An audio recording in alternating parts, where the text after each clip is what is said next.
ಜೀವಂತವಾಗಿ ತಿಂದುಬಿಟ್ಟಿದ್ದೇನೆ ಅಂತ ಅವರು ಹೇಳ್ಬಾರ್ದು ಅಂತ ಹೇಳಿಕೊಂಡು ಅವನು ದೇವರಲ್ಲಿ ಪ್ರಾರ್ಥಿಸ್ತಾನೆ. ದಾವೀದನು ಪ್ರಾರ್ಥನೆಯನ್ನು ಮುಂದುವರಿಸುತ್ತಾ ತನ್ನ ಶತ್ರುಗಳು ತಮ್ಮ ದುಷ್ಟ ಆಸೆಯನ್ನು ಪಡೆಯದಂತೆ ತಡೆಯಲು ದೇವರಲ್ಲಿ ಬೇಡಿಕೊಳ್ತಾ ಇದ್ದಾನೆ. ದಾವೀದನನ್ನು ಸುಳ್ಳಿನ ಮೂಲಕ ನಾಶಪಡಿಸುವ ಅಥವಾ ಕೊಲ್ಲುವ ಸಂತೋಷ ಹಾಗೂ ತಮಗೆ ಬೇಕಾದನ್ನು ನಾವು ಪಡೆದುಕೊಂಡು ಅಲ್ಲ ಅಂತ ಹೇಳುವಂತಹ ಆನಂದ ಶತ್ರುಗಳಿಗೆ ಸಿಗ್ಬಾರ್ದು. ಈ ತರ ಆಗದಂತೆ ನೀನು ನೋಡು ದೇವರೇ ಅಂತ ಅವನು ದೇವರಲ್ಲಿ ಪ್ರಾರ್ಥಿಸ್ತಾನೆ.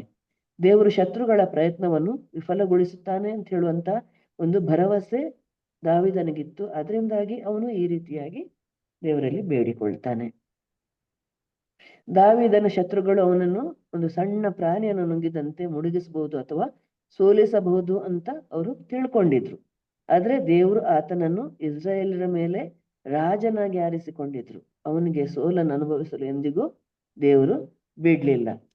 ಯೇಸು ಕ್ರಿಸ್ತರನ್ನು ಆತನ ದುಷ್ಟರು ಶಿಲುಬೆಗೇರಿಸಿದಾಗ ಅದೇ ಯೇಸುವಿನ ಅಂತ್ಯ ಅಂತ ತಿಳ್ಕೊಂಡಿದ್ರು. ಇನ್ನು ಯೇಸುವನ್ನು ಕೊಂದ್ರೆ ಯೇಸುವನ್ನು ಶಿಲುಬೆಗೇರಿಸಿದ್ರೆ ಅವರು ಇನ್ನಿಲ್ಲ, ಇದೇ ಅವರ ಕೊನೆ ಅಂತ ಅವರ ದುಷ್ಟರು ನಂಬಿದ್ರು. ಆದ್ರೆ ಏನಾಯ್ತು, ಕೊನೆಗೆ ನಮ್ಮ ತಂದೆ ದೇವರು ಆತನನ್ನು 3ನೇ ದಿನ ಮರಣದಿಂದ ಎಬ್ಬಿಸಿದ್ರು. ಈಗ ಯೇಸು ಶಾಶ್ವತವಾಗಿ ಜೀವಿಸ್ತಾರೆ ಮತ್ತು ನಮ್ಮ ಎಲ್ಲರನ್ನು ಅವರು ಆಳ್ತಾರೆ. ಇದೇ ನಮ್ಮ ನಂಬಿಕೆ. ಫಿಲಿಪಿಯರಿಗೆ ಬರೆದ ಪತ್ರದಲ್ಲಿ 2:10 ಯೇಸುವಿನ ಹೆಸರಿಗೆಂದೇ ಮೊಣಕಾಲೂರಿ ಮನಿವರು ಸ್ವರ್ಗವಾಸಿಗಳು, ಭೂನಿವಾಸಿಗಳು, ಪಾತಾಳ ಜೀವರಾಶಿಗಳು ಕ್ರಿಸ್ತ ಯೇಸುವೇ ಪ್ರಭು ಎಂದೆಲ್ಲರಿಗೆ ಅರಿಕೆ ಮಾಡುವರು. ಹೀಗೆ ಅಂತಿಮವಾಗಿ ಪ್ರತಿಯೊಬ್ಬರು ಮೊಣಕಾಲೂರಿ ನಮಸ್ಕರಿಸುವರು ಮತ್ತು ಪ್ರತಿ ನಾಲಿಗೆಯು ಯೇಸು ಕ್ರಿಸ್ತರು ಕರ್ತನೆಂದು ಒಪ್ಪಿಕೊಳ್ಳುವರು ಅಂತ ಹೇಳುವಂಥದ್ದು ನಾವಿಲ್ಲಿ ತಿಳ್ಕೊಳ್ತೇವೆ.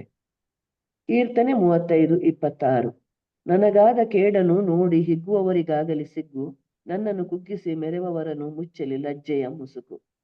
ಅಂದ್ರೆ ಇಲ್ಲಿ ನನ್ನ ವಿಪತ್ತಿನಲ್ಲಿ ಸಂತೋಷ ಪಡುವವರು ಅವಮಾನಕ್ಕೊಳಗಾಗಲಿ ಮತ್ತು ಸಂಪೂರ್ಣವಾಗಿ ನಿರಾಶೆಗೊಳ್ಳಲಿ. ನನ್ನ ಮೇಲೆ ತಮ್ಮನ್ನು ತಾವು ಹೆಚ್ಚಿಸಿಕೊಳ್ಳುವವರೆಲ್ಲರೂ ಅವಮಾನ ಮತ್ತು ನಿಂದೆಯಿಂದ ಧರಿಸಲ್ಪಡಲಿ ಅಂತ ಅವನು ಬೇಡಿಕೊಳ್ತಾ ಇದ್ದಾನೆ. ದಾವೀದನು ತನ್ನ ಶತ್ರುಗಳನ್ನು ಮತ್ತೆ ಅವಮಾನಗೊಳಿಸುವಂತೆ ದೇವರಲ್ಲಿ ಬೇಡಿಕೊಳ್ತಾ ಇದ್ದಾನೆ. ಮಾತ್ರವಲ್ಲ, ಅವರನ್ನು ಸಂಪೂರ್ಣವಾಗಿ ನಿರಾಶೆಗೊಳಿಸುವಂತೆ ಮಾಡಲು ಬಯಸುತ್ತೇನೆ. ಇಲ್ಲಿ ಶತ್ರುಗಳು ಅವನ ಮೇಲೆ ವಿಜಯ ಹೊಂದುವುದಾಗಿ ಅವರು ಅಹಂಕಾರ ಪಟ್ಟುಕೊಂಡು ಅವರು ಸಂತೋಷ ಪಡ್ಲಿಕ್ಕೆ ಆಲ್ರೆಡಿ ಆರಂಭಿಸಿರ್ತಾರೆ. ಅದನ್ನು ನೋಡಿ ದಾವೀದನು ಕರ್ತರಲ್ಲಿ ಬೇಡಿಕೊಳ್ತಾನೆ, ಅವರನ್ನು ನಿರಾಶೆಗೊಳ್ಳುವಂತೆ ಮಾಡಿ ಅಂತ ತಿಳ್ಕೊಂಡು. ದಾವೀದನನ್ನು ಕೊಂದು ಅವಮಾನಿಸಬೇಕೆಂದು ಶತ್ರುಗಳು ಬಯಸಿರುತ್ತಾರೆ. ದಾವೀದನ ಖ್ಯಾತಿಯು ಛಿದ್ರವಾಗಲಿ ಮತ್ತು ಅವನ ಜೀವನ ಕೊನೆಗೊಳ್ಳಲಿ ಅಂತೇಳಿ ಶತ್ರುಗಳು ಆಶಿಸ್ತಾರೆ. ಆದ್ರೆ ದಾವೀದನು ಆತನ ಶತ್ರುಗಳ ಆಶೆ ನೆರವೇರದಿರಲಿ, ಆತನ ಅವನತಿಯನ್ನು ಕಂಡು ಸಂತೋಷ ಪಡಲು ಅವರಿಗೆ ಅವಕಾಶ ಸಿಗದೇ ಇರಲಿ ಅಂತ ಹೇಳಿಕೊಂಡು ಪ್ರಾರ್ಥಿಸ್ತಾನೆ. ಇದು ದುಷ್ಟ ಜನರ ಮೇಲೆ ದೇವರ ಸಕ್ರಿಯ ತಕ್ಷಣದ ತೀರ್ಪಿಗೆ ಕರೆ ನೀಡುವ ಪ್ರಾರ್ಥನೆ. ದಾವೀದನು ದೇವರ ಶಾಶ್ವತ ತೀರ್ಪಿಗೆ ಎದುರು ನೋಡ್ತಾ ಇದ್ದಾನೆ. ಪಾಪದ ಬಗ್ಗೆ ದೇವರು ಅಸಹ್ಯ ಪಡ್ತಾರೆ ಅನ್ನೋದನ್ನು ಇಲ್ಲಿ ನಮಗೆ ತಿಳಿಸ್ತಾನೆ. ಪಾಪದ ಬಗ್ಗೆ ದೇವರಿಗೆ ಯಾವುದು ಮೋಹ ಇಲ್ಲ, ಅವರು ಅದನ್ನು ಅಸಹ್ಯ ಪಡ್ತಾರೆ. ಅಂತ ಪಾಪಿಗಳನ್ನು ಅವರು ಆ ರೀತಿ ಮುಂದುವರಿಸಲಿಕ್ಕೆ ಬಿಡುವುದಿಲ್ಲ ಅಂತ ಹೇಳುವಂಥದ್ದು ಇಲ್ಲಿ ನಮಗೆ ತಿಳಿಯುತ್ತದೆ. ಗಲಾತ್ಯರಿಗೆ ಬರೆದ ಪತ್ರದಲ್ಲಿ 1:8-9 ನಾವು ನಿಮಗೆ ಬೋಧಿಸಿದ ಶುಭ ಸಂದೇಶಕ್ಕೆ ವಿರುದ್ಧವಾದ ಸಂದೇಶವನ್ನು ನಾವೇ ಆಗಲಿ ಸ್ವರ್ಗದಿಂದ ಇಳಿದ ದೇವದೂತನೇ ಆಗಲಿ ಯಾರೇ ಆಗಲಿ ಬೋಧಿಸಿದರೆ ಅವನು ಶಾಪಗ್ರಸ್ತನಾಗಲಿ. ಇಲ್ಲಿ ಪೌಲನು ಮೋಕ್ಷದ ಬಗ್ಗೆ ಸುಳ್ಳು ಬೋಧನೆ ಮಾಡುವುದು ಎಷ್ಟು ಕೆಟ್ಟದು ಅಥವಾ ಎಷ್ಟು ಆಕ್ರಮಣಕಾರಿ, ಎಷ್ಟು ತಪ್ಪು ಅಂತ ಹೇಳಿಕೊಂಡು ಪರಿಗಣಿಸ್ತಾನೆ. ದಾವೀದನ ಆಧ್ಯಾತ್ಮಿಕ ಸನ್ನಿವೇಶದಲ್ಲಿ ಮತ್ತು ಅವನ ಯುಗದಲ್ಲಿ ನಿಷ್ಕಪಟವಾದ ಪ್ರಾರ್ಥನೆಯ ಬಳಕೆಯು ಅರ್ಥಪೂರ್ಣವಾಗಿದೆ. ಆದರೆ ನಾವು ಈಗ ಪ್ರಾರ್ಥಿಸುವಾಗ ಆತರ ಪ್ರಾರ್ಥಿಸುವುದಿಲ್ಲ. ಯಾಕೆಂದ್ರೆ ನಮಗೆ ತಪ್ಪು ಮಾಡಿದವರಿಗೆ ಅಥವಾ ನಮ್ಮ ಮೇಲೆ ಸೇಡು ತೀರಿಸುವವರಿಗೆ ಕೆಟ್ಟದಾಗ್ಲಿ ಅಂತ ನಾವೀಗ ಪ್ರಾರ್ಥಿಸುವುದಿಲ್ಲ. ಅವರಿಗೆ ಮೋಕ್ಷ ಸಿಗ್ಲಿ, ಅವರಿಗೆ ಒಳ್ಳೆಯದೇ ಆಗ್ಲಿ ಅಂತ ನಾವೀಗ ಪ್ರಾರ್ಥಿಸ್ಬೇಕು. ಮ್ಯಾಥ್ಯೂ 5:44-48 ನಾನು ಹೇಳುವುದನ್ನು ಗಮನಿಸಿರಿ, ನಿಮ್ಮ ಶತ್ರುಗಳನ್ನು ಪ್ರೀತಿಸಿರಿ, ನಿಮ್ಮನ್ನು ಪೀಡಿಸುವವರಿಗಾಗಿ ಪ್ರಾರ್ಥಿಸಿರಿ, ಇದರಿಂದ ಸ್ವರ್ಗದಲ್ಲಿರುವ ನಿಮ್ಮ ತಂದೆಗೆ ನೀವು ಮಕ್ಕಳಾಗುವಿರಿ. ಅವರು ಸಜ್ಜನರ ಮೇಲೂ ದುರ್ಜನರ ಮೇಲೂ ತಮ್ಮ ಸೂರ್ಯನು ಉದಯಿಸುವಂತೆ ಮಾಡುತ್ತಾರೆ, ನೀತಿವಂತರ ಮೇಲೂ ಅನೀತಿವಂತರ ಮೇಲೆಯೂ ಮಳೆಗರೆಯುತ್ತಾರೆ. ನಿಮ್ಮನ್ನು ಪ್ರೀತಿಸಿದವರನ್ನು ಮಾತ್ರ ನೀವು ಪ್ರೀತಿಸಿದ್ರೆ ಅದರಿಂದೇನು ಫಲ? ಸುಂಕ ವಸೂಲಿ ಮಾಡುವವರು ಹಾಗೆ ಮಾಡುವುದಿಲ್ಲವೇ? ನಿಮ್ಮ ಮಿತ್ರರನ್ನು ಮಾತ್ರ ನೀವು ಗೌರವಿಸಿದರೆ ಅದರಲ್ಲೇನು ವಿಶೇಷ? ಅನ್ಯ ಜನರು ಹಾಗೆ ಮಾಡುತ್ತಾರಲ್ಲವೇ? ಆದ್ದರಿಂದ ಸ್ವರ್ಗದಲ್ಲಿರುವ ನಿಮ್ಮ ತಂದೆ ಪರಿಪೂರ್ಣರಾಗಿರುವಂತೆ ನೀವು ಪರಿಪೂರ್ಣರಾಗಿರಿ ಅಂತ ಹೇಳಿ ನಮ್ಗೆ ಹೇಳ್ತಾರೆ. ಅಂದ್ರೆ ನಮ್ಮ ಶತ್ರುಗಳನ್ನು ನಾವು ಯಾವತ್ತು ದ್ವೇಷಿಸಬಾರ್ದು, ಅವರನ್ನು ಪ್ರೀತಿಸ್ಬೇಕು. ನಮ್ಮ ತಂದೆ ದೇವರಂತೆ ನಾವು ಎಲ್ಲರನ್ನು ಪ್ರೀತಿಸ್ಬೇಕು ಅಂತ ಹೇಳಿ ನಮಗಿಲ್ಲಿ ತಿಳಿಯಪಡಿಸ್ತಾರೆ. ಕೀರ್ತನೆ 35:27 ನನಗೆ ನ್ಯಾಯ ಬಯಸುವವರು ನಲಿದು ಮಾಡಲಿ ಜಯಕಾರ, ದಾಸನ ಹಿತೈಷಿ ಪ್ರಭುಗೆ ಜೈ ಎಂಬ ನಿರಂತರ ಪ್ರಚಾರ. ನನ್ನ ನ್ಯಾಯದ ಕಾರಣವನ್ನು ಬೆಂಬಲಿಸುವವರು ಸಂತೋಷದಿಂದ ಕೂಗಲಿ, ಅವರು ನಿರಂತರವಾಗಿ ಹೇಳಲಿ, ಭಗವಂತ ದೊಡ್ಡವನು, ತನ್ನ ಸೇವಕನ ಏಳಿಗೆಯಲ್ಲಿ ಅವನು ಸಂತೋಷ ಪಡುವವನು ಅಂತೇಳಿ ಹೇಳಿ ಅಂತ ಇಲ್ಲಿ ಮತ್ತೆ ದಾವೀದನು ಹೇಳ್ತಾನೆ. ಹಿಂದಿನ ಪದ್ಯಗಳಲ್ಲಿ ದೇವರು ಸಕ್ರಿಯವಾಗಿ ತನ್ನ ಶತ್ರುಗಳನ್ನು ನಿರ್ಣಯಿಸಲು ದಾವೀದನು ದೇವರಲ್ಲಿ ವಿನಂತಿಸಿಕೊಳ್ತಾನೆ. ಆದ್ರೆ ನಾವು ಶತ್ರುಗಳ ನಾಶಕ್ಕಾಗಿ ಯಾವಾಗಲೂ ಪ್ರಾರ್ಥಿಸಬಾರ್ದು. ಬದಲಾಗಿ ದೇವರು ತನ್ನ ಸ್ವಂತ ಸಮಯದಲ್ಲಿ ಪ್ರತೀಕಾರವನ್ನು ಜಾರಿಗೊಳಿಸುತ್ತಾರೆ ಅಂತ ಹೇಳುವಂಥದ್ದು ನಮಗೆ ತಿಳಿದಿರಬೇಕು. ಹೀಗೆ ಹಿಂದಿನ ವಚನಗಳಲ್ಲಿ ಕಠಿಣ ಮಾತುಗಳ ಮುಖಾಂತರ ನಾವು ದಾವೀದನು ಬೇಡುವುದನ್ನು ಕೇಳ್ತೇವೆ. ದಾವೀದನ ಕೀರ್ತನೆಯು ಕೊನೆಯದಾಗಿ ಸಕಾರಾತ್ಮಕವಾಗಿ ಅದು ಕೊನೆಗೊಳ್ತದೆ. ದಾವೀದನನ್ನು ಪ್ರೀತಿಸುವವರನ್ನು ಸಂತೋಷದಿಂದ ಕೂಗಿ ಆನಂದಿಸುವಂತೆ ಮಾಡಿ ಅಂತ ಹೇಳಿಕೊಂಡು ಅವನು ದೇವರಲ್ಲಿ ವಿನಂತಿಸಿಕೊಳ್ತಾನೆ. ಇಸ್ರಾಯೇಲಿನಲ್ಲಿ ಎಲ್ಲರೂ ಅವನನ್ನು ವಿರೋಧಿಸಿರ್ಲಿಲ್ಲ. ಆತನನ್ನು ನಿರ್ದೋಷಿ ಎಂದು ಸಾಬೀತುಪಡಿಸಲು ಭಗವಂತನಲ್ಲಿ ನಂಬಿಕೆ ಇಟ್ಟು ಭಗವಂತ ಸಮರ್ಥಿಸುತ್ತಾರೆ ಎಂದು ಅವರು ಆಶಿಸ್ತಾರೆ. ದಾವೀದನು ತನ್ನ ಮಿತ್ರರನ್ನು ತನ್ನಲ್ಲಿ ಅಭಯಕರಿಸಲು ಕೇಳುತ್ತಿಲ್ಲ, ಆದ್ರೆ ಅವರು ದೇವರಿಗೆ ಮಹಿಮೆಯನ್ನು ಸಲ್ಲಿಸಬೇಕೆಂದು ಅವನು ಬಯಸ್ತಾನೆ. ದೇವರು ದಾವೀದನನ್ನು ಇಸ್ರಾಯೇಲ್ಯರ ಮೇಲೆ ರಾಜನಾಗಿ ನೇಮಿಸಿದ್ರೂ ಕೂಡ ಆತ ತನ್ನನ್ನು ಭಗವಂತನ ಸೇವಕನೆಂದೇ ಭಾವಿಸ್ತಾನೆ.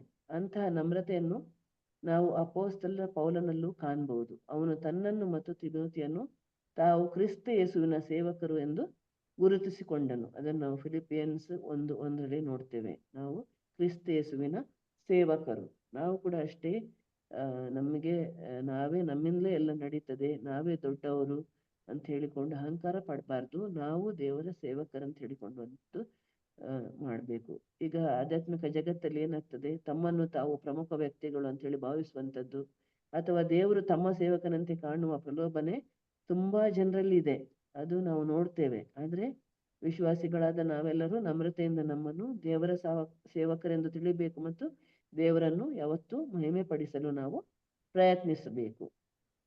ಕೊನೆಯ ವಚನ 35:28 ಆಗೆನ್ನ ಜಿಹ್ವೆ ಸಾರುವುದು ನಿನ್ನ ನೀತಿಯನ್ನು, ದಿನವೆಲ್ಲ ವರ್ಣಿಸುವುದು ನಿನ್ನ ಕೀರ್ತಿಯನ್ನು.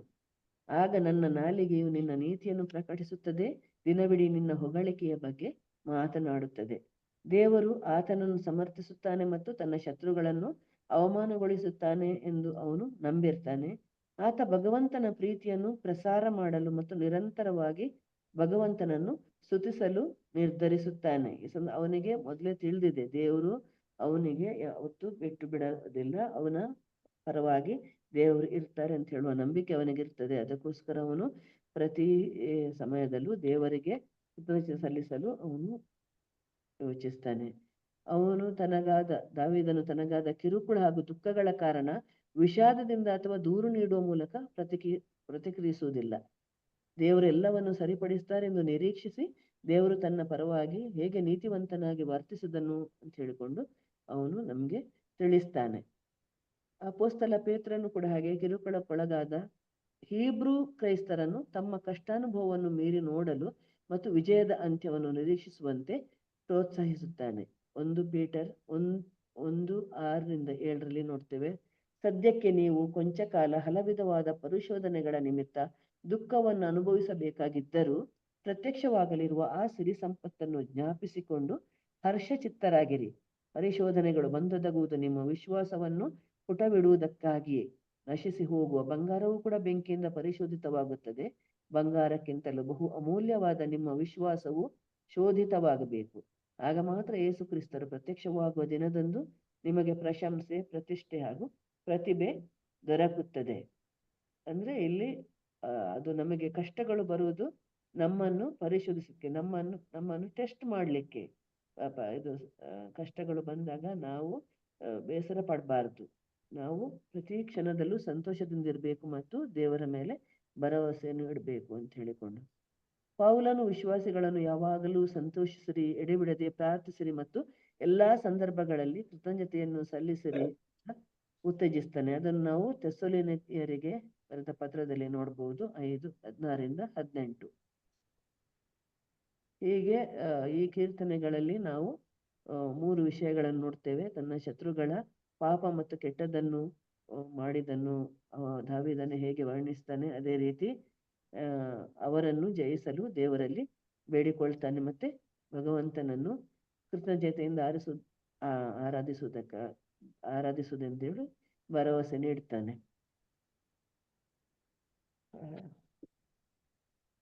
Price the Lord. Thank you sister. First time ತುಂಬಾ ಚೆನ್ನಾಗಿ ನೀವು ಈ ಒಂದು ಕೀರ್ತನೆ ಎಕ್ಸ್ಪ್ಲೈನ್ ಮಾಡಿದ್ದೀರಾ. ಸೊ ನೆಕ್ಸ್ಟ್ ಟೈಮ್ ಇಂದ ನೀವು ಫುಲ್ ಫ್ಲೆಡ್ಜ್ ಆಗಿ ನೀವು ಕೊಡ್ತೀರಾ. ಆಕ್ಚುಲಿ ಇವತ್ತು ಹಿಲಾರಿ ಸಿಸ್ಟರ್ ಬರಬೇಕಿತ್ತು. ಹಿಲಾರಿ ಸಿಸ್ಟರ್ ಇದ್ದೀರಾ? ಇವತ್ತು ಜೆಸಿಂದಾ ಸಿಸ್ಟರ್ ಮತ್ತು ಹಿಲಾರಿಯ ಸಿಸ್ಟರ್ ಕೊಟ್ಟಿದ್ದೀವಿ. ಬೇರೆ ಟೈಮ್ ಟೇಬಲ್ ಹಾಕುವಾಗಲೇ ನಿಮ್ಮ ದಿನ ನೀವು ಗುರುತಿಸಬೇಕು. ನಾನು ನಿನ್ನೆ ನನಗೆ ಬಿಸಿ ಇತ್ತು ಅಂತ ಹೇಳಿ ಒಂದು ರೀಸನ್ ಹೇಳಿದ್ರೆ ಖಂಡಿತವಾಗಿ ನಮ್ದೇ ತಪ್ಪಾಗುತ್ತೆ. ಅಟ್ಲೀಸ್ಟ್ ಒಂದು 20th or 22nd previous weak ನಾವು ಆಗ್ತಾ ಇದೀವಿ. ಸೊ ಟೈಮ್ ಟೇಬಲ್ ನೋಡುವಾಗಲೇ ನೀವು ನಿಮ್ಮ ಮನಸ್ಸಿನಲ್ಲಿ ಗುರುತಿಸ್ಬೇಕು. ಬಾಕಿ ಎಲ್ಲ ವಿಷಯಗಳನ್ನ ಓಡಾಡುವರು ನನ್ನ ಪ್ರಕಾರ ವಚನಕ್ಕೆ ನಾವು ಹೆಚ್ಚು ಆದ್ಯತೆ ಕೊಡಲೇಬೇಕು. ಇದೊಂದು ಅವಕಾಶ, ಇದೆಲ್ರಿಗೂ ಸಿಕ್ಕೋದಲ್ಲ. ಸೊ ದಯವಿಟ್ಟು ಇನ್ನು ಮುಂದೆ ಇವನ್ನ ನೋಡಿ ಇಲ್ಲ ಕಾಣ್ಲಿಲ್ಲ ಅಂತೆಲ್ಲ ಹೇಳೋದು ರೀಸನೇ ಆಗಲ್ಲ. ಜೆಸಿಂದಾ ಸಿಸ್ಟರ್ ತುಂಬಾ ಚೆನ್ನಾಗಿ ಪ್ರಿಪೇರ್ ಮಾಡಿದ್ದಾರೆ, ತುಂಬಾ ಚೆನ್ನಾಗಿ ನಮಗೆ ಕೊಟ್ಟಿದ್ದಾರೆ. ನಮ್ಗೆ ಈಗ ವಚನ ಕೊಡಕ್ಕೆ ಇನ್ನೊಬ್ರು ಇದ್ದಾರೆ ಎಂಬ ಗ್ಯಾರಂಟಿನೂ ಆಗಿದೆ. So thank you sister. ಪ್ರಿಯರೇ, ಇಲ್ಲಿ ನಾವು ಅವ್ರಿಗೆ ಫುಲ್ ಜಸ್ಟ್ ಹೇಳಿದ್ದಾರೆ, ಇನ್ನು ಆಡ್ ಮಾಡಕ್ ಏನು ಜಾಸ್ತಿ ಇಲ್ಲ. ಇಲ್ಲಿ ನಾವು ಅವ್ರು ಹೇಳಿದ ಹಾಗೆ ದೇವರು ಅದರ ಮಧ್ಯೆ ದಾವೀದನಿದ್ದಾರೆ, ಇನ್ನೊಂದ್ ಕಡೆ ದಾವೀದನ ಶತ್ರುಗಳಿಗೆ ಇದ್ದಾರೆ, ಇನ್ನೊಂದ್ ಕಡೆ ದಾವೀದನ ಕಡೆ ಅವರಿದ್ದಾರೆ. 4 ಗುಂಪು ನಾವು ಇಲ್ಲಿ ನೋಡಲು ಸಾಧ್ಯ. ಶತ್ರುಗಳು ದಾವೀದನಿಗೆ ತುಂಬಾ ಹಿಂಸೆ ಕೊಡ್ತಾ ಇದ್ದಾರೆ. ಅವನನ್ನು ಕುಗ್ಗಿಸಲು, ಅವನನ್ನು ಬೀಳಿಸಲು ಶತ್ರುಗಳು ಪ್ರಯತ್ನ ಪಡುವಾಗ ಮೇ ಬಿ ದಾವೀದನ ಕಡೆಯವರು ದಾವೀದಿಗಾಗಿ ವಾದಿಸುವವರು ಇರ್ತಾರೆ ಸ್ವಲ್ಪ ಜನ. ಪ್ರಿಯರೇ, ಇದೇ ಸೇಮ್ ಯೇಸುಸ್ವಾಮಿಯು ಸಹ ಫೇಸ್ ಮಾಡಿದ್ದಾರೆ. ಇದೇ ಸೇಮ್ ಸಿಚುವೇಶನ್. ದೇವರು, ಯೇಸುಸ್ವಾಮಿ, ಯೇಸುವಿನ ಶತ್ರುಗಳು, ಯೇಸುವಿನ ಶಿಷ್ಯರು, ಇದೇ ಸೇಮ್ ಸಿಚುವೇಶನ್ ಅಪೊಸ್ತಲರು ಫೇಸ್ ಮಾಡಿದ್ದಾರೆ. ಪೇತ್ರನು ಸಹ ಫೇಸ್ ಮಾಡಿದ್ದಾರೆ. ನಮಗೆ ಗೊತ್ತು, ಪ್ರೇಷಿತ ಕಾರ್ಯಕಲಾಪ 12ನೇ ಅಧ್ಯಾಯದಲ್ಲಿ ಪೇತ್ರನನ್ನು ಜೈಲಲ್ಲಿ ಹಾಕಿದ್ದಾರೆ. ಸಭೆ ಅವನಿಗಾಗಿ ಪ್ರಾರ್ಥಿಸುತ್ತಾ ಇದ್ದಾರೆ. ಇವನಾಗಿ ಏನೋ ಅವರ ವಿರುದ್ಧವಾಗಿ ಮಾಡಿಲ್ಲ, ಆದರೆ ದೇವರೇ ಇವನನ್ನು ಜೈಲಿನಿಂದ ರಕ್ಷಿಸಿ ಹೊರಗಡೆ ಕರ್ಕೊಂಡು ಪ್ರಾರ್ಥಿಸುವವರ ಮನೆಗೆ ಕರ್ಕೊಂಡು ಹೋಗ್ತಾ ಇದ್ದಾರೆ. ಇದೆಲ್ಲ ನಾವು ಸುಮಾರು ಸತಿ ಧ್ಯಾನಿಸಿರುವ ವಚನಗಳು. ಸೊ ಪ್ರಿಯರೇ, ಇದೇ ಸಿಚುವೇಶನ್ ಇವತ್ತು ನಮ್ಮೊಬ್ಬೊಬ್ಬರ ಜೀವನದಲ್ಲೂ ನಡೀತಾ ಇದೆ. ನಾವು, ನಮ್ಮ ಶತ್ರುಗಳು, ನಮ್ಮ ಕಡೆಯೂ ಇರುವವರು, ಈ ಒಂದು ಟ್ರಯಾಂಗಲ್ ಯಾವಾಗಲೂ ನಮ್ಮ ಮುಂದೆ ಇದೆ, ಡೈಲಿ ನಮ್ಮ ಮುಂದೆ. ಕರೆಕ್ಟ್ ಅಲ್ವಾ ಶಶಿಕಲಾ ಸಿಸ್ಟರ್? ಏನ್ ಹೇಳ್ತೀರಾ?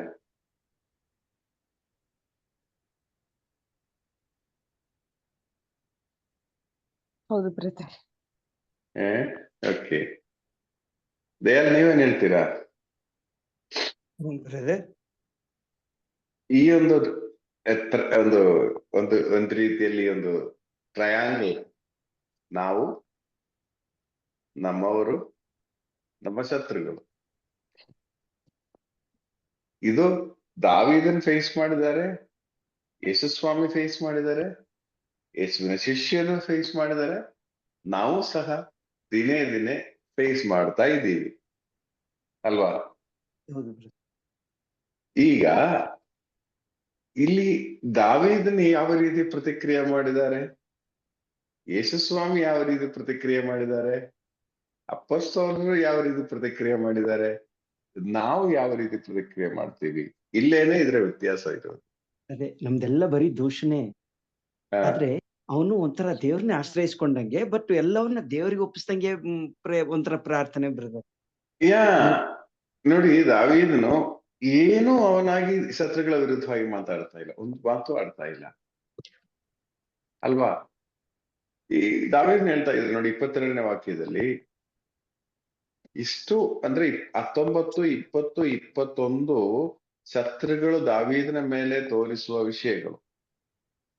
19, 20, 21 ಶತ್ರುಗಳು ದಾವೀದನ ವಿರುದ್ಧವಾಗಿ ಏನೆಲ್ಲ ಮಾಡ್ತಾ ಇದ್ದಾರೆ ಎಂಬುದು ದಾವೀದನು ತಮ್ಮವರಿಗೂ ಹೇಳ್ತಾ ಇಲ್ಲ, ಶತ್ರುಗಳಿಗೂ ಹೇಳ್ತಾ ಇಲ್ಲ.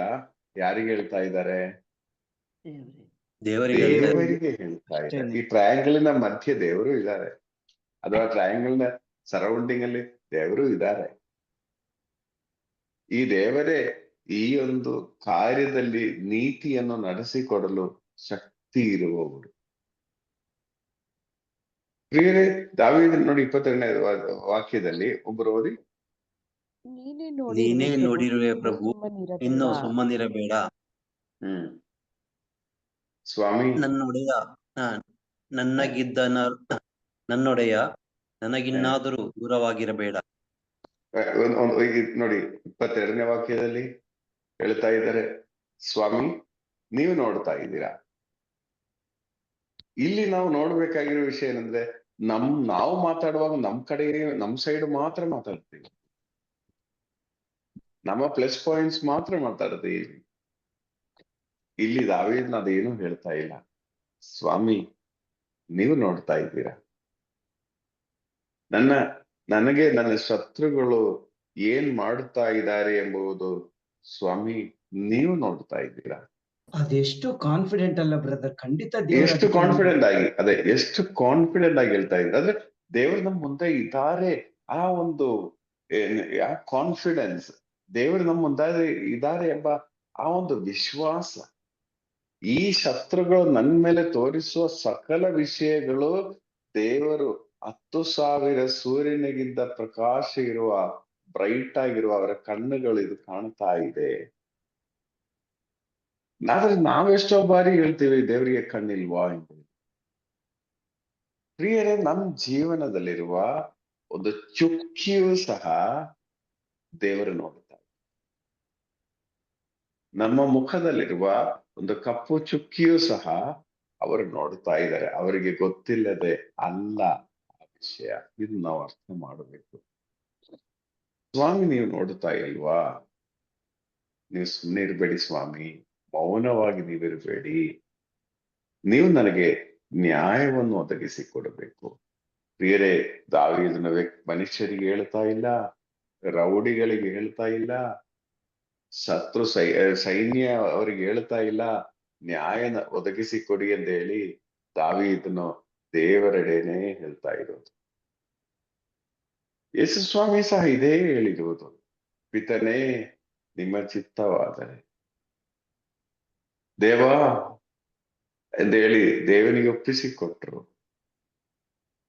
ಪೇತ್ರನಾದ್ರೆ ನಿದ್ರೆನೇ ಮಾಡ್ಬಿಡ್ತಾರೆ ಜೈಲಲ್ಲಿ, ಏನು ಬೇರೆ ಚಿಂತೆನೇ ಇಲ್ಲ. ಯಾಕೆಂದ್ರೆ ನಾನು ದೇವರ ಮಡಿಲಲ್ಲಿ ಇದ್ದಾರೆ ಎಂಬ ಭಾವನೆಯಲ್ಲಿ ಪೇತ್ರ ಜೈಲಲ್ಲಿ ನಿದ್ರೆ ಮಾಡುತ್ತಾ ಇದ್ದಾರೆ.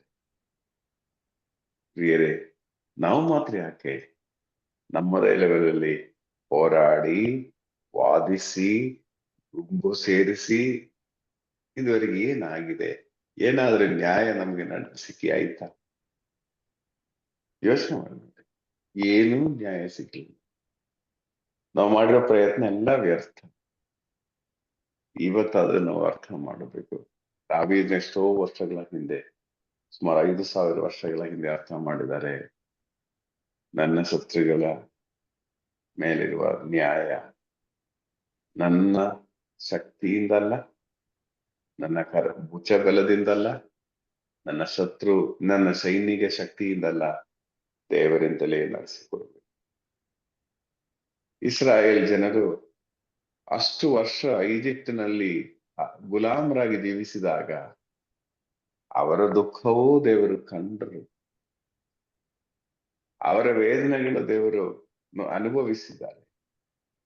ದೇವರೇ ಹೇಳ್ತಾ ಇದ್ರೆ ಅವರ ಮೊರೆ ನನಗೆ ಕೇಳಕ್ ಆಗ್ತಾ ಇಲ್ಲ ಎಂಬ ರೀತಿಯಲ್ಲಿ. ಅಂದ್ರೆ ಇಸ್ರಾಯೇಲ್ ಜನರು ಈಜಿಪ್ಟ್ನಲ್ಲಿ ದೇವರನ್ನು ಮೊರೆ ಇಟ್ಟಾಗ ಅವರು ಉತ್ತರ ಕೊಡ್ತಾ ಇದ್ದಾರೆ. ಮೋಶೆ ಹತ್ರ ಬಂದು, ಮೋಶೆ ಬಾ, ಅವರ ಮೊರೆ ನನ್ನ ಆಲಿಸ್ತಾ ಇದ್ದೇನೆ, ಅವರ ಕೂಗು ನನ್ನ ಕಿವಿಗೆ ತಾಗುತ್ತಾ ಇದೆ.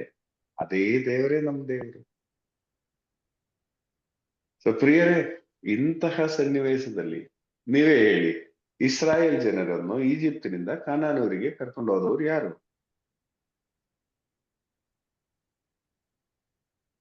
ಶಶಿಗಳ ಸಿಸ್ಟರ್ ಯಾರು? ಹರ್ಷ ಯಾರು?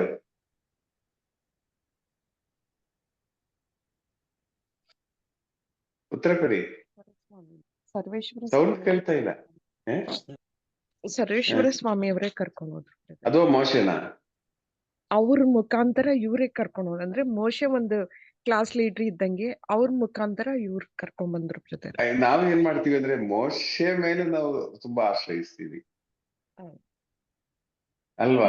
ಅಂದ್ರೆ ಯಾರ್ ಎದುರಿಗಿರ್ತಾರೋ ಅವ್ರಿಗೆ ಬ್ರದರ್ ಆ ರೀತಿ. ಪ್ರಿಯರೇ, ಕರ್ಕೊಂಡು ಹೋದವರು ದೇವರೇ. ಹಗಲು ಮೇಘಸ್ತಂಭವಾಗಿಯೂ ರಾತ್ರಿ ಅಗ್ನಿಸ್ತಂಭವಾಗಿಯೂ ಕರ್ಕೊಂಡು ಹೋಗುವರು ದೇವರೇ. ಅರ್ಥ ಮಾಡಿ. ಹಾಗಾದ್ರೆ ಈ ಒಂದು ದೇವರು ನಮ್ಮ ಈ ಟ್ರಯಾಂಗಲ್ ಒಳಗಡೆ ಅಥವಾ ಹೊರಗಡೆ ಇದ್ದಾರೆ. ನಮ್ಗೆ ನೀತಿ ನಡೆಸಿಕೊಡ್ಬೇಕಾದ್ರೆ, ಈಗ ಮೋಶೆ ಒಂಟಿಯಾಗಿ ಹೋಗಿ ಆ ಇಸ್ರಾಯೇಲ್ ಜನರನ್ನ ಬಿಡಿಸಕ್ ಆಗ್ತಾ ಇತ್ತಾ? ಇಲ್ಲ. ಅವನಿಗೆ ಬೇಕಾಗಿರೋ ಸಕಲ ಉಪಾಯಗಳು, ಆ ಶಕ್ತಿ ಕೊಟ್ಟಿರೋ ದೇವರು. ಪೇತ್ರ ಒಬ್ಬನೇ ಆಗಿದ್ರೆ ಆ ಜೈಲಿಂದ ಹೊರಗಡೆ ಬರಕ್ ಆಗ್ತಾ ಇತ್ತಾ? ಇಲ್ಲ.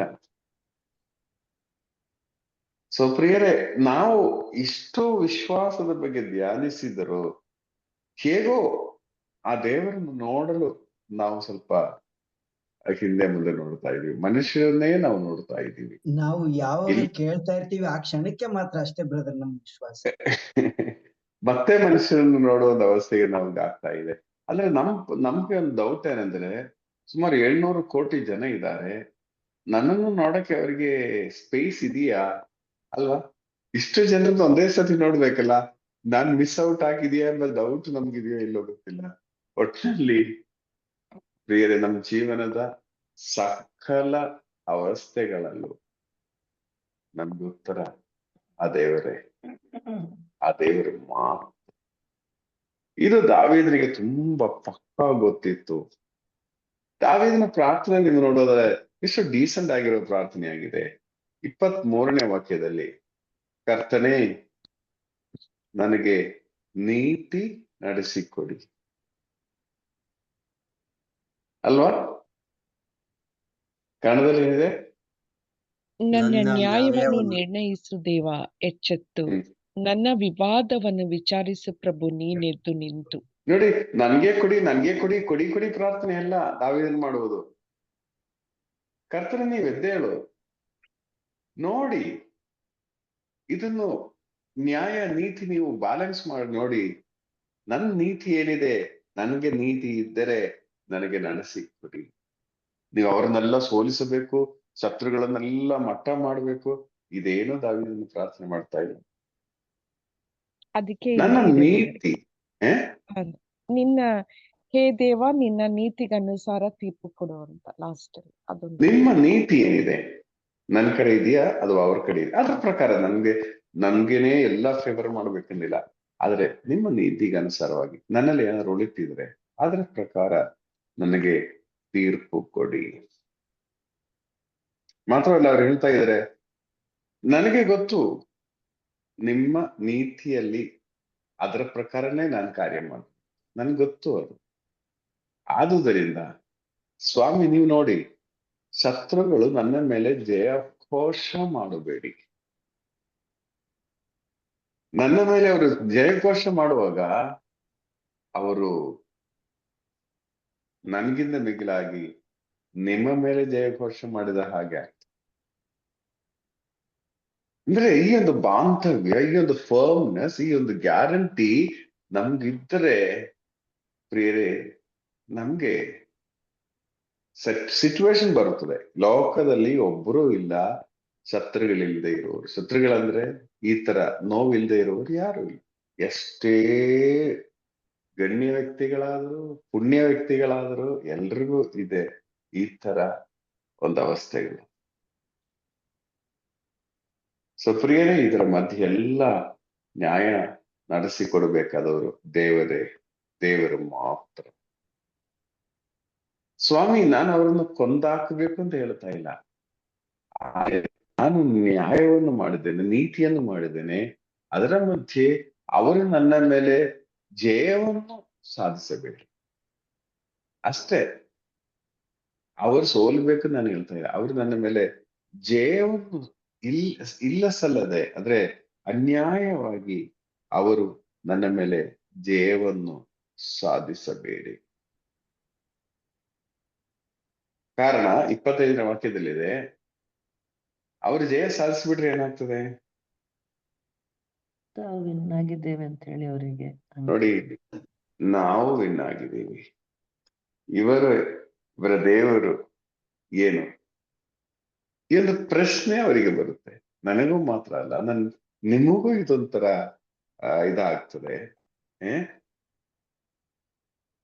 ಮಾತ್ರವಲ್ಲ, ಅದಾಗುವಾಗ ಏನಾಗ್ತದೆ, 26ನೇ ವಾಕ್ಯದಲ್ಲಿ ಅವರು ತುಂಬಾ ನನ್ನ ಮೇಲೆ ಜಯ ಸಾಧಿಸಿದ್ರೆ ಅವರು ಏನೆಲ್ಲ ಮಾಡ್ತಾರೆ, ನನಗಾದ ಕೇಡನ್ನು ನೋಡಿ ಹಿಗ್ಗುವವರಾಗಲೇ ಹಿಗ್ಗು, ನನ್ನನ್ನು ಕುಗ್ಗಿಸಿ ಮೆರೆವವರನ್ನು ಮುಚ್ಚಲಿ ಲಜ್ಜೆಯು ಮುಸುಕು.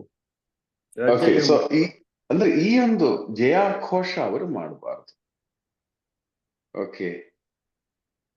ಆದ್ರೆ ಬದಲಿಗೆ 27ನೇ ವಾಕ್ಯದಲ್ಲಿ ನನಗಾಗಿ ಪ್ರಾರ್ಥಿಸುವವರು, ನ್ಯಾಯ ಬಯಸುವವರು ನಲಿದು ಮಾಡಲಿ ಜಯಕಾರ.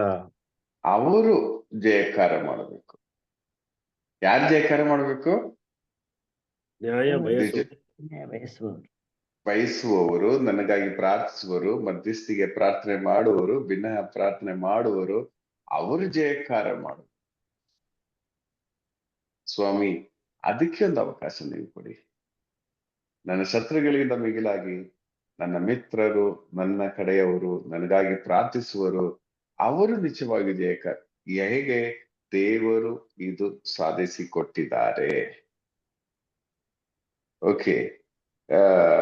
ಮಾತ್ರವಲ್ಲ, ಅಂದ್ರೆ ಜಯಕಾರ ಹೇಗೆ ಮಾಡ್ತಾರೆ? ಆ 27ನೇ ವಾಕ್ಯದ ಕೊನೆಯಲ್ಲಿದೆ, ದಾಸನ ಹಿತೈಷಿ ಪ್ರಭುವಿಗೆ ಜೈ ಎಂಬ ನಿರಂತರ ಪ್ರಚಾರ. ಇದು ಬರೋದು ಎಲ್ಲಿಗೆ? ಅಲ್ಟಿಮೇಟ್ ಆಗಿ ಪ್ರಭುವಿಗೆ ಜಯಕಾರ. ಮಧ್ಯಸ್ಥಿಗೆ ಪ್ರಾರ್ಥನೆ ಮಾಡುವರು ಅಲ್ಟಿಮೇಟ್ ಆಗಿ ಪ್ರಭುವಿಗೆ, ನಡೆಸಿಕೊಟ್ರು, ಪ್ರಭು ಜಯ ಕೊಟ್ರು. ಜಯಕಾರ ಆ ಸೈಡಿಗೆ ಬರಬೇಕು, ಶತ್ರುಗಳ ಸೈಡಿಗೆ ಅಲ್ಲ. ಪ್ರಿಯರೇ, ಅದಾದ್ಮೇಲೆ ಕೊನೆಯಲ್ಲಿ ಹೇಳ್ತಾ ಇದ್ದಾರೆ 28ನೇ ವಾಕ್ಯದಲ್ಲಿ, ಆಗ ಹಾಗೆನ್ನ ಜಿವ್ವೆ ಸಾರುವುದು ನಿನ್ನ ನೀತಿಯನ್ನು, ದಿನವೆಲ್ಲ ನೀತಿಯನ್ನು ಸಾರುವೆ. ಜಗವೆಲ್ಲ ನಿಮ್ಮ ನೀತಿಯನ್ನು ವರ್ಣಿಸುವುದು. ಪ್ರಿಯರೇ, ಇಲ್ಲಿ ಒಂದು ಪ್ರಾಬ್ಲಮ್ ಏನಂದ್ರೆ, ನಮ್ಮ ಒಬ್ಬೊಬ್ಬರ ಜೀವನದಲ್ಲೂ ದೇವರು ಎಷ್ಟೋ ಬಾರಿ ನೀತಿ ನಡೆಸಿಕೊಟ್ಟಿದ್ದಾರೆ. ಈ ರೀತಿ ಸನ್ನಿವೇಶಗಳಲ್ಲಿ ಯಾವಾಗಲೂ ನಮ್ಗೆ ಸೋಲಾಗಿದೆ ಅಂತ ಒಬ್ರು ಹೇಳಕ, ನಮಗೂ ನೀತಿ ನಡೆಸಿಕೊಟ್ಟಿದ್ದಾರೆ. ಒಂದೊಂದು ಸಿಚುವೇಶನ್ ಅಲ್ಲಿ ನಮ್ಗೆ ಬರೀ ನೆಗೆಟಿವ್ ಮಾತ್ರ ಅಂತ ಹೇಳಿ ಒಬ್ರಿಗೂ ಹೇಳಕ್ಕಾಗಲ್ಲ. ಹಾಗಾದ್ರೆ ಅವರು ಪಾಸಿಟಿವ್ ಕಾಣ್ತಾ ಇಲ್ಲ. ನಾವು ಬರೀ ನೆಗೆಟಿವ್ ಆಗಿದ್ರೆ ಈಗ ಇಲ್ಲಿ ಪ್ರಾರ್ಥನೆಯಲ್ಲಿ ಇಲ್ಲಿ ಕೂರಕ್ಕೂ ಆಗ್ತಾ ಇರ್ಲಿ. ನಾವು ಆಗಿರುವ ಈ ಸ್ಥಾನಕ್ಕೆ ನಾವು ಬರ್ತಾ ಇರ್ಲಿಲ್ಲ. ನಮ್ಗೆ ಈಗಿರುವ ಒಂದು ಘನತೆ ಗೌರವ ನಮ್ಗೆ ಸಿಗ್ತಾ ಇರ್ಲಿಲ್ಲ. ಆ ದೇವರು ನಮ್ಗೆ ಎಲ್ಲೆಲ್ಲೋ ಜಯ ಸಾಧಿಸಿ ಕೊಡದೇ ಇದ್ದಿದ್ರೆ ಆ ಆ ಅವಸ್ಥೆಯಲ್ಲಿ ಅವ್ರು ಸೋಲಿಸ್ಬೋದಿತ್ತು ಬೇಕಾದ್ರೆ. ಈಗ ನನಗೆ ಒಂದು ಕೆಲಸ ಇಲ್ಲ ಅಂತ ಹೇಳಿ ಏನಾದ್ರು ನಿಯಮ ತಂದು ಏನಾದ್ರು ರೂಲ್ಸ್ ರೆಗ್ಯುಲೇಷನ್ ಅಂತ ಆ ಕೆಲಸನೂ ಇಲ್ಲ ಅಂತ ಅವಸ್ಥೆ ತರ್ಬೋದಿತ್ತು ದೇವರಿಗೆ ಬೇಕಾದ್ರೆ. ದೇವರಿಗೆಲ್ಲ ಶತ್ರುಗಳಿಗೆ ಖಂಡಿತವಾಗಿ ಆ ವಿಷಯಗಳೆಲ್ಲ ಶತ್ರುಗಳ ಕ್ರಿಯೆ ಮಾಡಿರ್ತಾರೆ. ಆಗ ದೇವರು ಸುಮ್ಮನೆ ಇರ್ಬಹುದಿತ್ತು. ಆದ್ರೆ ಎಲ್ಲೆಲ್ಲೋ ದೇವರು ನಮ್ಮ ಜೀವನದಲ್ಲಿ ಕಾರ್ಯ ಮಾಡಿ ಬದಲಿಗೆ ಕೊನೆಯ 2 ವಚನಗಳಿದೆಯಲ್ಲ, ಈ ಕಾರ್ಯ ಮಾಡಿದಾಗೆಲ್ಲ ನಾವು ದೇವರಿಗೆ ಜಯಕಾರ ಮಾಡಿದೀವ? ಯೋಚನೆ ಮಾಡಿ.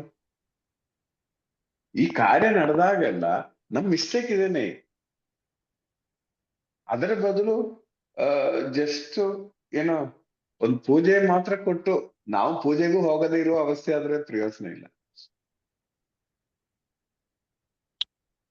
ಎಷ್ಟೋ ಅನುಗ್ರಹಗಳ ದೇವರು ನಮ್ಗೆ ಕೊಟ್ಟಿದ್ದಾರೆ. ಆದ್ರೆ ಈ ಕೊನೆಯ 2 ವಚನ ಮುಖ್ಯವಾಗಿದೆ. ನಾವು ದೇವರಿಗೆ ಜಯಕಾರ ಕೊಟ್ಟಿದ್ದೇವೆ. ನಾವು ಕಷ್ಟಪಟ್ಟೆ, ನಾನು ಅಷ್ಟು ಮಾಡಿದ್ದೇನೆ, ಅಷ್ಟು ಸಹಿಸಿದ್ದೇನೆ, ಹಾಗೆ ಇದು ಸಾಧಿಸಿ ಆಗಿತ್ತು. ಜಯ ಬಂದರೆ ಅನೇಕ ಬಾರಿ ನನ್ ಕಷ್ಟ, ನನ್ ಪ್ರಯತ್ನ, ನನ್ ಹಾರ್ಡ್ ವರ್ಕ್ ಎಂಬ ರೀತಿಯಲ್ಲಿ ಮಾತ್ರ ಹೇಳುವಂತ ಪರಿಸ್ಥಿತಿ. ನಾನು ಸಹಿಸಿದ್ದೇನೆ ತುಂಬಾ, ಅದಕ್ಕೆ ನನ್ಗಿದಾಗಿದೆ. ನಾವು ದೇವರಿಗೆ ಅದು ಕೊಡ್ತಾ ಇಲ್ಲ, ಟ್ರಾನ್ಸ್ಫರ್ ಆಗ್ತಾ ಇಲ್ಲ.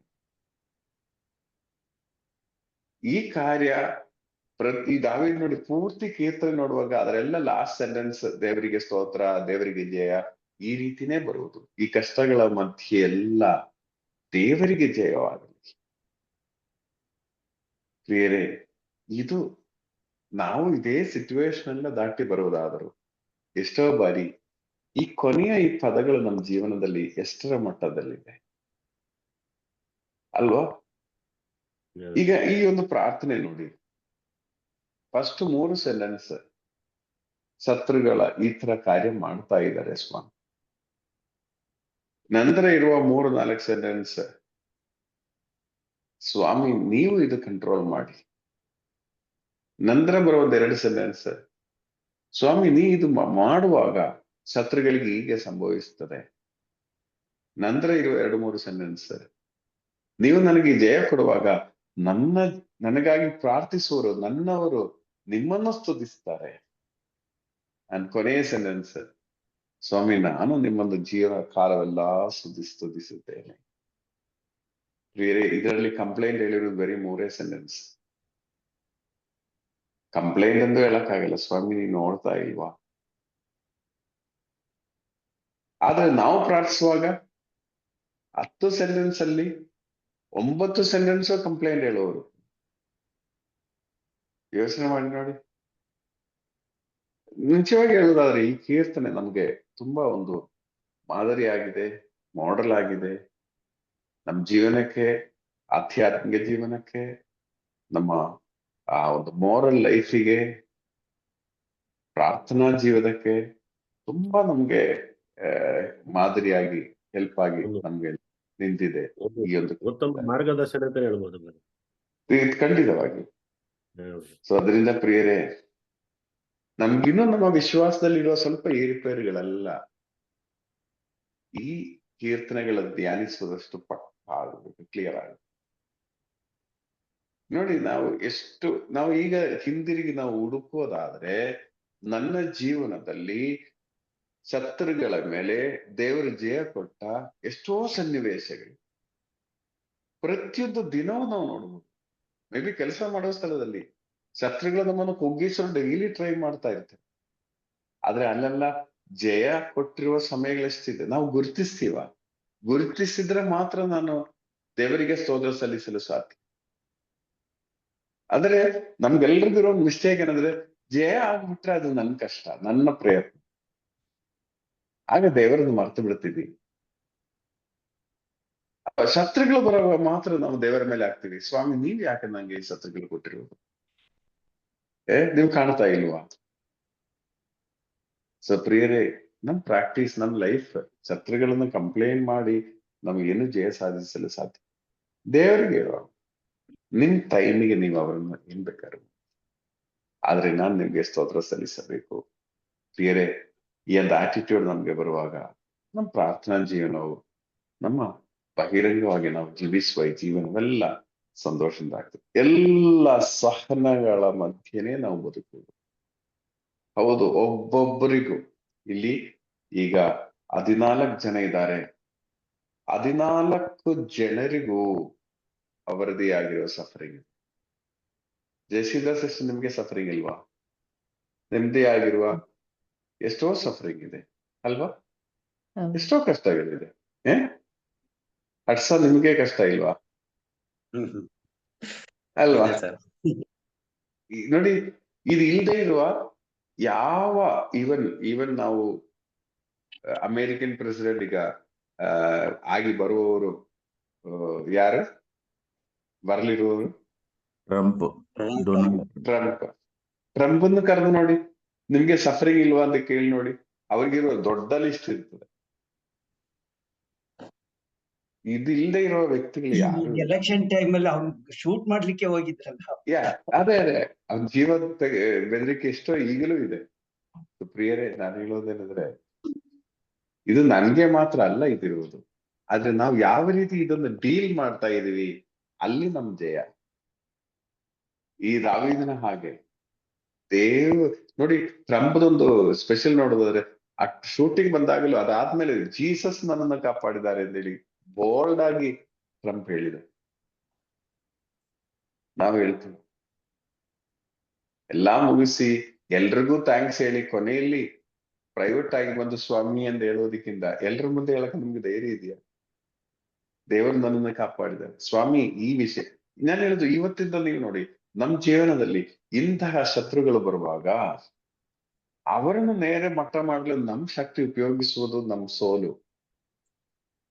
ಶತ್ರುಗಳು ಬರುವಾಗ ಈ ಕಡೆ ದೇವರಿಗೆ ಫೋನ್ ಮಾಡ್ಬೇಕು, ಸ್ವಾಮಿ ಈ ಕಾರ್ಯ ನಡೀತಾ ಇದೆ, ನನಗೆ ನೀತಿ ಒದಗಿಸಿಕೊಡಿ. ನಮಗೆ ನೀತಿ ಲಭಿಸ್ತದೆ. ನಾವು ಇಚ್ಛಿಸುವ ಹಾಗೆ ನೀತಿ ಲಭಿಸಬೇಕಂತೆ. ದೇವರು ಇಚ್ಛಿಸುವ ಹಾಗೆ ನಮ್ಗೆ ನೀತಿ ಲಭಿಸ್ತದೆ. ಸತ್ರಿಯರೇ, ಈ ಒಂದು ಕೀರ್ತನೆ ದೇವರು ನಮಗೆ ದಾನವಾಗಿ ಕೊಟ್ಟಿದ್ದಾರೆ. ಸ್ತೋತ್ರ ಸಲ್ಲಿಸೋಣ. ಹೇಗೆ sir? Praise the lord sir. Praise the lord ಪ್ರಿಯರೇ, ಇಂದು ನಮಗೆ ತಮ್ಮ ಚೊಚ್ಚಲ ಬೋಧನೆಯನ್ನು ನೀಡಿದ ಸಿಸ್ಟರ್ ಜೆಸಿಂತಾ ಅವರಿಗೆ ಹ್ಯಾಟ್ಸ್ ಆಫ್. ಎಲ್ಲರ ಪರವಾಗಿ ಥ್ಯಾಂಕ್ಸ್ ಹೇಳಲಿಕ್ಕೆ ಇಚ್ಛೆ ಪಡ್ತೀನಿ. ಅವರು ತುಂಬಾ ಇದನ್ನ ಸೀರಿಯಸ್ ಆಗಿ ತಕೊಂಡು ತುಂಬಾ ಅಧ್ಯಯನ ಮಾಡಿದ್ದಾರೆ. ಅಂದ್ರೆ ಒಂದೊಂದು ವಚನಕ್ಕೂ ಅವರು ಹಳೆ ಒಡಂಬಡಿಕೆಯಿಂದ ಹಾಗೂ ಹೊಸ ಒಡಂಬಡಿಕೆಯಿಂದ ಉದಾಹರಣೆಯನ್ನು ನೀಡಿ ಪುಷ್ಟೀಕರಿಸಿ ಕೊಟ್ಟಿದ್ದಾರೆ. ಅಂದ್ರೆ ಅವ್ರು ಎಷ್ಟು ಸಮಯವನ್ನ ಅವರು ಇಲ್ಲಿ ಸ್ಪೆಂಡ್ ಮಾಡಿದ್ದಾರೆ ಅನ್ನೋದು ಗೊತ್ತಾಗ್ತದೆ. ಮತ್ತು ಅವರ ಡೆಡಿಕೇಶನ್, ನಿಷ್ಠೆ ಕೂಡ ಇಲ್ಲಿ ವ್ಯಕ್ತವಾಯಿತು. ಸೊ ಸರ್ ಮಾತ್ರ ಅಲ್ಲ, ಸುಮ್ಮನೆ ಒಂದೊಂದು ರೆಫರೆನ್ಸ್ ಹೇಳಿ ಹೋಗೋದು ಮಾತ್ರ ಅಲ್ಲ, ಬೇಕಾಗಿರುವ ಕನಿಷ್ಠವಾಗಿರೋದಷ್ಟು ರೆಫರೆನ್ಸ್. ನಾವು ತುಂಬಾ ರೆಫರೆನ್ಸ್ ಹೇಳುವ ಅಗತ್ಯ ಏನಿಲ್ಲ. ತಕ್ಕದಾದ ಅಪ್ರೋಪ್ರಿಯೇಟ್ ಆದ ರೆಫರೆನ್ಸ್ ಗಳನ್ನ ಕೊಟ್ಟಿದ್ದಾರೆ sir. Sister, continue this. God bless you. ಒಂದೇ ಒಂದು ಕಿವಿ ಮಾತು, ಸ್ವಲ್ಪ ಸ್ಲೋ ಮಾಡಿ ಅಷ್ಟೇ, ಸ್ವಲ್ಪ ಸ್ಲೋ ಮಾಡಿ. ಅದು ಗೊತ್ತಾಗ್ತದೆ ಫಸ್ಟ್ ಟೈಮ್ ಅಲ್ಲಿ, ಅದು ಆ ಎಕ್ಸೈಟ್ಮೆಂಟ್ ಅಲ್ಲಿ ಅದು ಸ್ವಲ್ಪ ಫಾಸ್ಟ್ ಆಗಿರ್ತದೆ. ಇಲ್ಲ, ಇದು ಸೆಕೆಂಡ್ ಟೈಮ್ ಕೊಡೋದು. ನಾನು ಫಸ್ಟ್ ಟೈಮ್ ಕೊಟ್ಟಾಗ 1 hour ಮಾತಾಡಿದ್ದೆ, ನೀವಿರ್ಲಿಲ್ಲ. 1 hour ಮಾತಾಡಿದ್ದೆ. ಅವಾಗ ನನಗೆ ಹೇಳಿದ್ರು 20 minutes ಅಲ್ಲಿ ಮುಗಿಸ್ಬೇಕಂತ. ಇವತ್ತು ನನಗೆ ಟೈಮಿನ ಮೇಲೆನೆ ಕಾನ್ಸಂಟ್ರೇಷನ್ ಇತ್ತು, ಅದಕ್ಕೆ ನಾನು ಫಾಸ್ಟ್ ಸ್ವಲ್ಪ ಮಾತಾಡಿದ್ದೆ. ಓಕೆ ಓಕೆ, 1 hour ಮಾತಾಡಿದ್ದೆ ನಾನು last time. Okay, well done sister. God bless you. Thank you. Joy brother ನಮ್ಗೆ ಹೇಳ್ಕೊಟ್ರು, ಎಲ್ಲರ ಜೀವನದಲ್ಲಿ ಒಂದು ಟ್ರಯಾಂಗಲ್, ತ್ರಿಭುಜಾಕಾರ ಇದೆ. ಅದರಲ್ಲಿ ಒಂದ್ ಕಡೆ ನಾವಿದ್ರೆ, ಒಂದ್ ಕಡೆ ನಮ್ಮ ಶತ್ರುಗಳು, ಒಂದ್ ಕಡೆ ನಮ್ಮವರು. ಇದಕ್ಕೆಲ್ಲ ಮಿಗಿಲಾಗಿ ದೇವರು. ಸೊ ಯಾವ ರೀತಿ ಅಂತ ಹೇಳಿದ್ರೆ, ದೇವರು ನಮ್ಗೆ ಈಗ ಗಾಳಿ ಇದೆ. ಗಾಳಿ ನಮ್ಗೆ ಉಸಿರಾಡಕ್ಕೆ ಎಷ್ಟು ಅವಶ್ಯಕತೆ, ಅದಿಲ್ಲ ಅಂದ್ರೆ ನಾವು ಸತ್ತೇ ಹೋಗ್ತೀವಿ. ಸೊ ಆ ರೀತಿ ದೇವರು ನಮ್ಮಲ್ಲಿ ಇದ್ದಾರೆ. ಇಷ್ಟೊಂದು ನಮಗೆ ಬೇಕಾಗಿರೋ ದೇವರನ್ನೇ ನಾವು ಗಾಳಿ ನಮ್ಗೆ ಎಲ್ಲಾ ಕಡೆ ಸಿಗೋದ್ರಿಂದ ಅದ್ರ ಬಗ್ಗೆ ನಾವು ಜಾಸ್ತಿ ತಲೆ ಕೆಡ್ಸ್ಕೊಳ್ಳೋದಿಲ್ಲ. Taken for granted. ಸೊ ಈ ಒಂದು ಆಟಿಟ್ಯೂಡ್ ನಾವು ದೇವರ ಜೊತೆಗೆ ಇಟ್ಕೊಂಡಿದ್ರೆ ಅದು ಕಷ್ಟ ಆಗ್ತದೆ. ಅದೇ ನಮ್ಮ ಎಲ್ಲ ಸಮಸ್ಯೆಗೆ ಕಾರಣ ಆಗೋದು. ನಾವು ಫೋಕಸ್ ಯಾವಾಗಲೂ ಶತ್ರುಗಳ ಕಡೆ ಇರ್ತದೆ, ಅದು ಬಿಟ್ರೆ ನಮ್ಮವ್ರ ಕಡೆ ಇರ್ತದೆ. ನಮ್ಗೇನ್ ಸಪೋರ್ಟ್ ಮಾಡಿದ್ರು, ನಮ್ಗೆ ಹೆಂಗೆ ಅವರು ಸಹಾಯ ಮಾಡಿದ್ರು, ಈ ರೀತಿ ಇರ್ತದೆ. ಆದ್ರೆ ಎಲ್ಲದಕ್ಕೂ ಮಿಗಿಲಾಗಿ ದೇವರ ಕಡೆ ನಾವು ಬ್ರದರ್ ಹೇಳಿದ್ರು, ನಾವು ತಕ್ಷಣ ದೇವರಿಗೆ ಕಾಲ್ ಮಾಡ್ಬೇಕು. ಸೊ ಅದನ್ನ ನಾವು ಬಿಟ್ಟೇ ಬಿಡ್ತೀವಿ. ಒಂದು ಪ್ರಾಕ್ಟಿಕಲ್ ಆಗಿ ದೇವರೊಂದಿಗೆ ಆ ಅನುಭವವನ್ನ ಪಡೆಯೋದನ್ನ ನಾವು ಮರ್ತೇ ಬಿಡ್ತೀವಿ. ಇದೇ ನಮ್ಮ ಸಮಸ್ಯೆ. ಆದ್ರೆ ದಾವೀದ ಎಷ್ಟೊಂದು ಯಾವ ಮೂಲೆಯಲ್ಲಿಯೋ ಯಾವ ಆಂಗಲ್ ಅಲ್ಲಿ ನೋಡಿದ್ರು ದೇವರನ್ನೇ ಆಶ್ರಯಿಸ್ಕೊಂಡಿದ್ದವನು. ಆದ್ರಿಂದ ಅವನಿಗೆ ಅಷ್ಟೊಂದು ಅನುಭವ, ಇಷ್ಟೊಂದು ಕೀರ್ತನೆಗಳು ಬರೀಲಿಕ್ಕೆ ಅಷ್ಟೊಂದು ಅನುಭವ ಸಿಗ್ಬೇಕಾದ್ರೆ ಅದೇ ಕಾರಣ. ಎಲ್ಲ ಆಂಗಲ್ ಅಲ್ಲೂ ಎಲ್ಲ ಸಮಯದಲ್ಲೂ ಅವನು ದೇವರನ್ನೇ ಆಶ್ರಯಿಸ್ಕೊಂಡು ಆ ಇಂಪಾರ್ಟೆನ್ಸ್, ದೇವರ ತನ್ನ ಜೀವಿತದಲ್ಲಿ ಎಷ್ಟು ಇಂಪಾರ್ಟೆನ್ಸ್ ಅನ್ನೋದನ್ನ ಅವನು ಅನುಭವಿಸಿದ ಮಾತ್ರ ಅಲ್ಲ, ಅದನ್ನ ನೋಡಿ ಬರೆದಿಟ್ಟಿದ್ದಾನೆ. ಇದರಿಂದ ನಮಗೆ ಗೊತ್ತಾಗ್ತದೆ ನೋಡಿ ದೇವರ ಒಂದು ಆ ಮಹತ್ ಕಾರ್ಯಗಳು, ಅವನು ಅನುಭವಿಸಿದ ರೀತಿ, ನಾವು ಹೇಗೆ ನಡ್ಕೊಳ್ಬೇಕು ಅನ್ನೋದನ್ನ ದಾವೀದ ನಮ್ಗೆ ತಿಳಿಸ್ಕೊಡ್ತಾ ಇದ್ದಾನೆ ಅನ್ನೋದನ್ನ ಬ್ರದರ್ ನಮ್ಗೆ ಇವತ್ತು ತಿಳಿಸ್ಕೊಟ್ಟಿದ್ದಾರೆ. ಸೊ ನಮ್ಮ ಫೋಕಸ್ ಯಾವತ್ತು ದೇವರಿಗೆ ಅಷ್ಟು ಕ್ಲೋಸ್ ಆಗಿ ನಾವು ಪ್ರಾಕ್ಟಿಕಲ್ ಆಗಿ ನಾವು ಯಾವ ರೀತಿ ನಾವು ನಮ್ಮ ಮಕ್ಕಳ ಜೊತೆಗೆ, ಪತ್ನಿ ಜೊತೆ, ಪುರುಷನ ಜೊತೆ ಯಾವ ರೀತಿ ಸಂಬಂಧದಲ್ಲಿ ಮಾತನಾಡ್ತೀವಿ, ಅಷ್ಟು ಕ್ಲೋಸ್ ಸಂಬಂಧ, ಆ ಒಂದು ಸಂಬಂಧವನ್ನ ದೇವ್ರ ಜೊತೆಗೆ ಇಟ್ಕೊಳ್ಬೇಕು. ಅದು ಇವತ್ತು ನಾನು ಕಲ್ತಿದ್ದು ಪಾಠ. Thank you so much sir. Praise the Lord. Praise the lord.